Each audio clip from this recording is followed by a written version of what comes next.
Hello student, जैसा कि आप लोग का देखिए बहुत कम समय बचा है नीट 2024 के लिए। 5 मई को आपका पेपर होने वाला है। बच्चों, जितना आपने पढ़ा उसको अच्छा से अच्छा रिवाइज करिए और पीवाईक्यू पे ध्यान देते हुए उस क्वेश्चनों को पढ़ते रहिए और एनसीईआरटी पर ही ज़्यादातर फोकस करिए। पेपर आप लोगों का बहुत ही अच्छा होगा, घबराने की ज़रूरत नहीं है।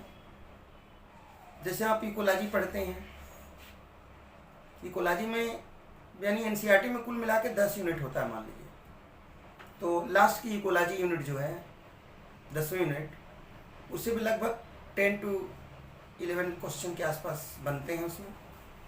अब उस इकोलॉजी में टोटल 4 चैप्टर होते हैं, जिसमें एक लास्ट का चैप्टर जो है इन्वायरमेंटल इशू डिलीट हो गया है, तो लगभग 3 चैप्टर बचे। और 3 चैप्टर में पॉपुलेशन और इन्वायरमेंट एक चैप्टर है, इकोसिस्टम है, और थर्ड जो चैप्टर है बायोडाइवर्सिटी है। तो इस तरह से इन चैप्टरों को अच्छा से आप पढ़ें। तो पॉपुलेशन एंड ऑर्गेनिज्म में देखिए शुरू का ही कुछ टॉपिक बहुत डिलीट हो गया है, बस उसमें 3 क्वेश्चन पढ़ना, जिसमें एक birth rate, death rate, sex ratio और एक आपका उस पिरामिड आता है ना, जो पॉपुलेशन का पिरामिड, उसमें 3 है, एक्सपेंडिंग है, डिक्लाइन है और स्टेबल है। ये तीनों देख लेना। पॉपुलेशन डेंसिटी पर देख लेना, पगमार्क और टाइगर सेंसस।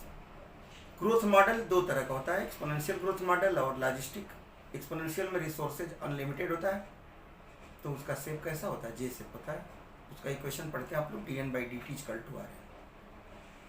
इसके बाद लॉजिस्टिक में जो रिसोर्सेज होता है वो लिमिटेड हो जाता है। जब लिमिटेड हो जाता है तो उसका कर्व जो होता है सिग्मॉइड आता है, वो कैरिंग कैपेसिटी को क्रॉस नहीं कर पाता।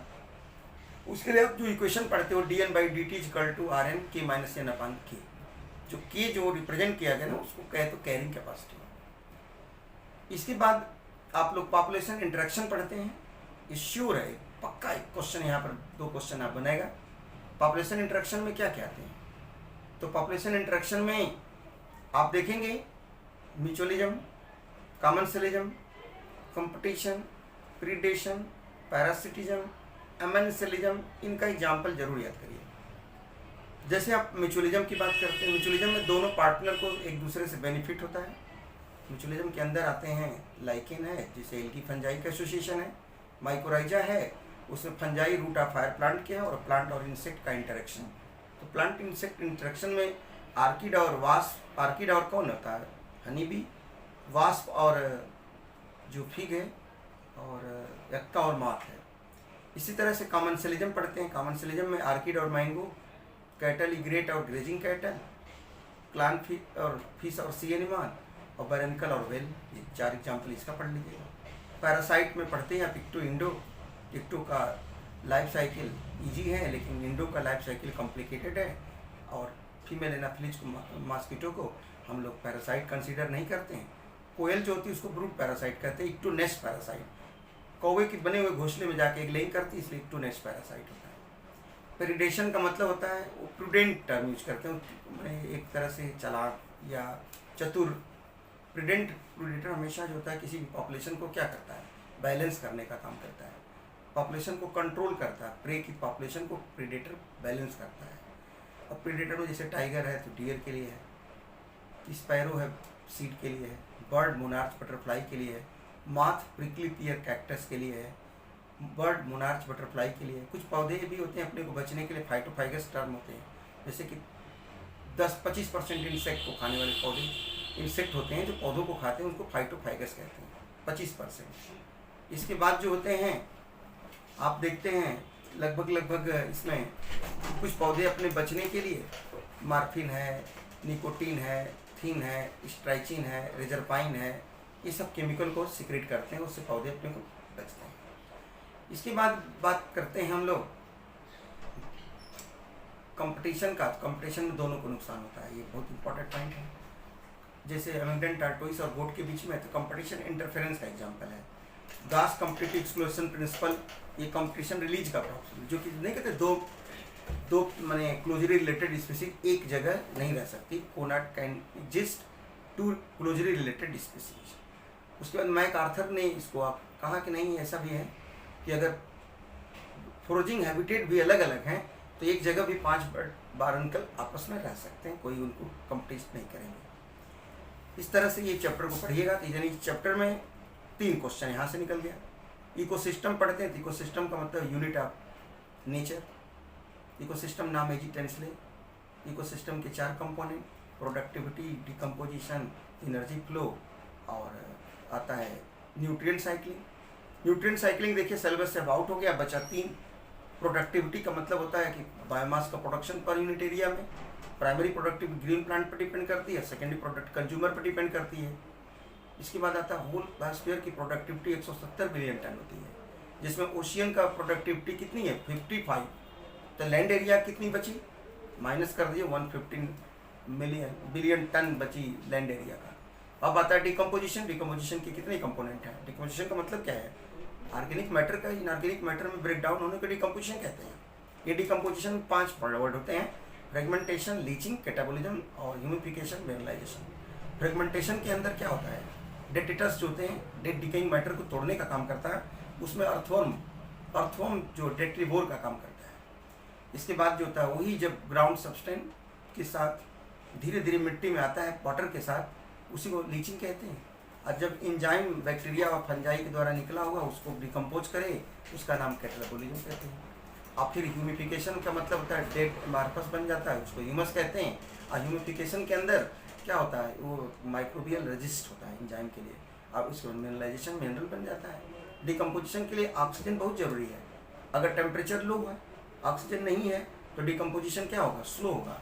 लिग्निन का डिकम्पोजिशन स्लो होता है, बट नाइट्रोजन कंटेनिंग कंपाउंडों का, प्रोटीन का डिकम्पोजिशन फास्टर होता है।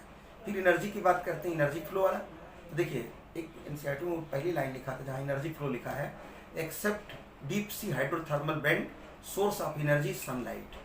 वहाँ पे पार पड़ा था फोटो एक्टिव रेडिएशन, वो लेस देन 50%, और उसका केवल 2 to 10% पौधे फूड बनाने का काम करते हैं। और वहाँ आपने एनर्जी पढ़ा होगा 10% ही ट्रॉपिक लेवल में ट्रांसफर होती है। ये बहुत अच्छा पॉइंट है। उसके बाद इकोलॉजिकल पिरामिड आप पढ़ते हो ना, तो इकोलॉजिकल पिरामिड में 3 प्रकार का होता है: pyramid of number, pyramid biomass, pyramid of energy. इसके बाद पिरामिड ऑफ नंबर जो होता है, ग्रासलैंड की अगर नंबर का बात करेंगे तो अपराइट होता है, और हाई ट्रॉपिक लेवल की अगर बात करते हैं तो हाई ट्रॉपिक लेवल में बात करते हैं वेट का, बायोमास का, तो भी अपराइट होता है।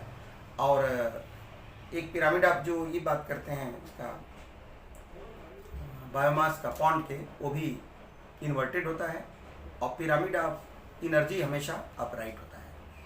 इस तरह से बहुत बहुत इंपॉर्टेंट बातें होती हैं। इसके बाद बेटा 3rd चैप्टर होता है बायोडायवर्सिटी। बायोडायवर्सिटी में जरूर याद करिएगा 28,000 स्पीसीज किसकी है, 20,000 किसकी है, 3 लाख जैसे बीटल की है। IUCN का पूरा नाम।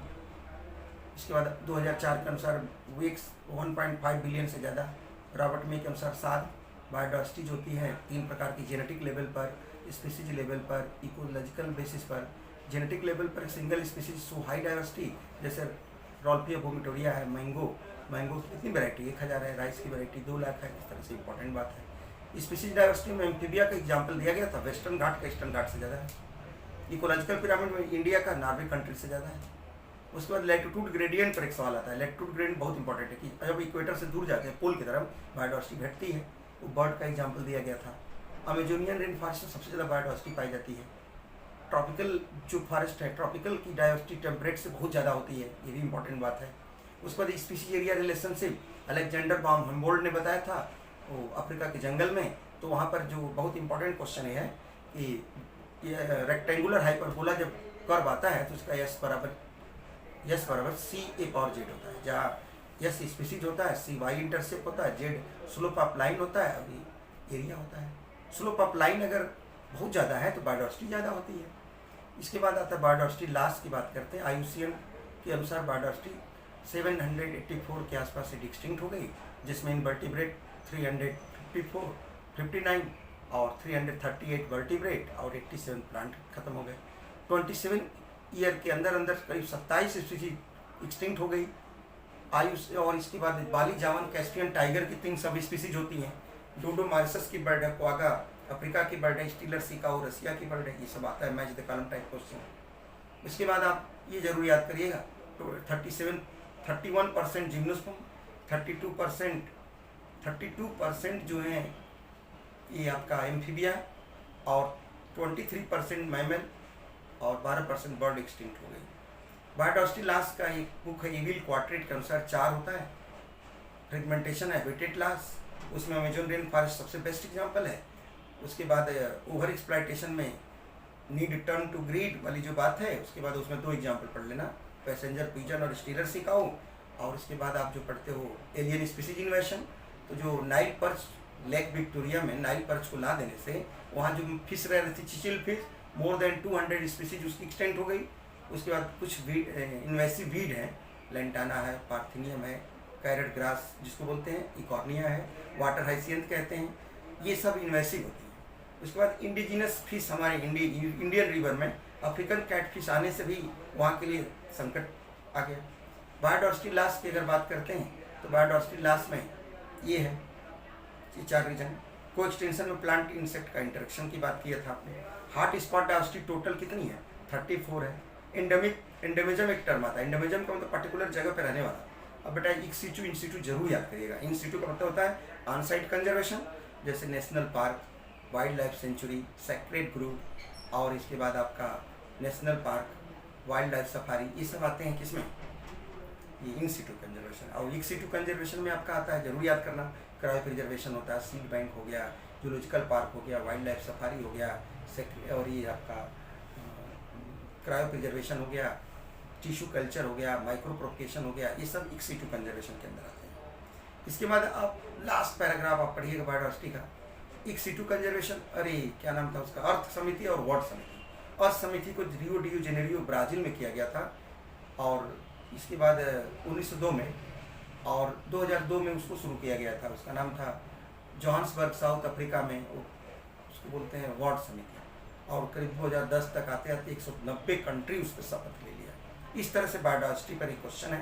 तो कुल मिला के बायोडाइवर्सिटी पर 4 क्वेश्चन, इकोसिस्टम पर 2 या 3 क्वेश्चन, और पॉपुलेशन और इन्वायरमेंट पर 3 क्वेश्चन। कुल मिला के 10 या 11 क्वेश्चन जो भी बोले हम ना, इसको जरूर आप लोग तैयार करिएगा। ये बहुत इंपॉर्टेंट बात हो गई इकोलॉजी से रिलेटेड। Thank you.